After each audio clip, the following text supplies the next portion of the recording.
What's up, my wonderful Sports to the Bone family? What's up? What's up? A blessed day to you, all my viewers and subscribers. Welcome back to the channel. All right, my peeps. So a couple of cricketing stories to take a look at. We have Australia taking on South Africa, and I was able to watch the first day's play yesterday, and Australia, as per usual, showing that they are a force to be reckoned with. We also have another test match going on between Pakistan and New Zealand.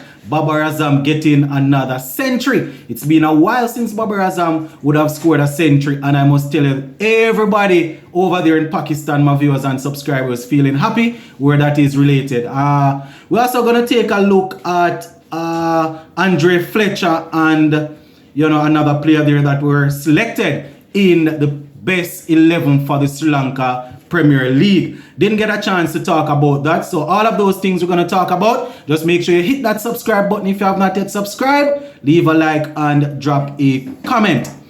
All right, so the first one that we're going to kick things off with, Australia versus South Africa. Now, the first test match which Australia won inside 2 days, they actually played that game on a green pitch. But yesterday, the game that is going on now, that is actually being played on a better surface.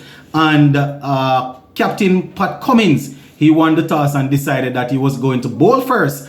And South Africa, they started off pretty well. They were 50 odd before the 50 odd for one, and at that time, the Australians were probably thinking it wasn't the right decision. But because of some indifferent batting, the Australians were able to get a couple of quick wickets, and they were able to send the South Africans to lunch on 58 for 4. But they were able to do a little bit of comeback, and they were eventually able to get over 100 runs. 189 is what they put together. And in terms of the bowling for Australia, Mitchell Starc, still bowling at a very, very high pace. He was able to pick up a couple of wickets there. So let me just go through the wicket takers pretty quickly so you can hear exactly how that went. So in terms of being the pick of the bowlers, Cameron Green, he was just purchased in the IPL over $3 million US.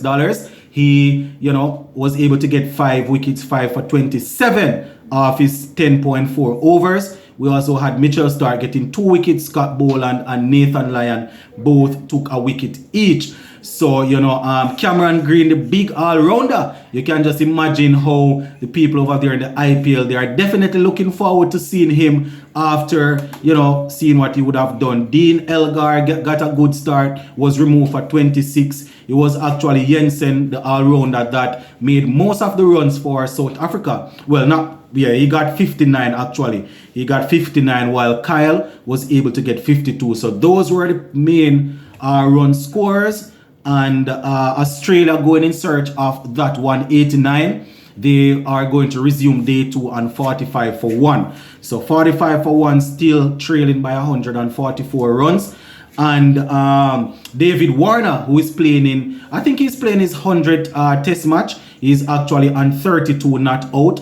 Usman Khawaja was dismissed for 1. And remember now, Usman Khawaja actually put down a pretty easy catch in the field. So you can just imagine his confidence probably not as high as he would want it to be. So let me see now. 45 for 1, my viewers and subscribers, still trailing by 144. And so far, Rabada, he is the man who actually took that wicket there. So South Africa and Australia lock in battle. Now, when it comes on to Pakistan versus India, gonna give you some update. Pakistan batting first. They are actually 317 for 5. Yes, my viewers and subscribers, 317 for 5. And Babar Azam, the man of the moment, he has so far scored 161. And he's still batting 161, not out. Ahmed got 86. The wicket keeper, that is, got 86. And, the wicket takers so far for New Zealand, we have Bracewell and Patel getting 2 wickets each, while Tim Southee was able to pick up 1. So Pakistan looking really good after the first day's play, 317 for 5. and they are definitely looking to get things going on. So the final thing that I want to talk about before we finish up, West Indies, my viewers and subscribers, they just spoke about the regional tournament. The West Indies Championship is coming up. We are looking forward to see the players the teams and the players that are going to be selected. There are a couple of players that they were on the brink of getting a breakthrough in the first team, in West Indies team, but we haven't seen or heard anything from them in a little while. So just looking forward to those practice games to see if, not even only practice games, but also the trials to see how they will perform. Jeremy Solozano is one of them. Definitely want to see how he's going to do his thing. Shemar Hola, based on what I'm hearing, he's working on his fitness. Dominic Drakes, these guys coming through. O'Shane Thomas, and all of these guys. Andre Fletcher, who was recent, and Carlos Brathwaite, they were named in the Lanka Premier League team of the tournament. That little tournament that just finished. So these guys will also be looking to try and see if they can probably play some red ball. It's been a while since we have seen somebody like a Carlos Brathwaite playing some red ball cricket. So definitely going to be keeping a close eye on things to see how that work out. And yesterday I made a video and I was talking about the the selectors, and the fact that they need to communicate more with the fans.